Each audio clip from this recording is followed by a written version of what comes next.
Bills ఉంటున్నాయి, danger bills ఉన్నాయి మన పక్కనే, ఎప్పుడైనా మోగొచ్చు అనేటువంటి ఒక ప్రమాదాన్ని మాత్రం ప్రమాద ఘంటికలు ఆ, కనపడుతున్నాయి మనకు.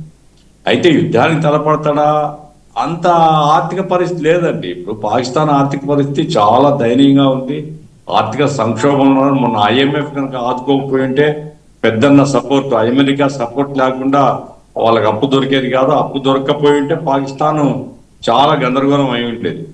ఆ మొత్తం ఇంటర్నేషనల్ ఫైనాన్షియల్ ఇన్స్టిట్యూషన్స్ అన్ని ఆపేసిన సహాయాన్ని భార పాకిస్తాన్ అంతర్గతంగా ప్రజల్లో బాగా ఆర్థిక భారాలు ఇవన్నీ పడినటువంటి పరిస్థితి.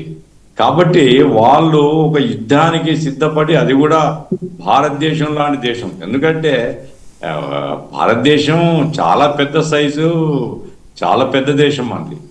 కాబట్టి మనతో యుద్ధానికి కాలు దువ్వెంత ధైర్యం చేస్తాడని నేను అనుకోను. కానీ పక్కన అమెరికా సపోర్ట్ ఉందండి, దురదృష్టం అది.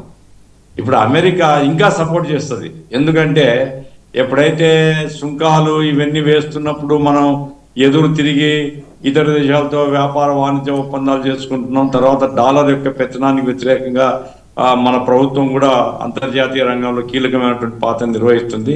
ఇది అమెరికా భరించలేని పరిస్థితి ఉంది. కాబట్టి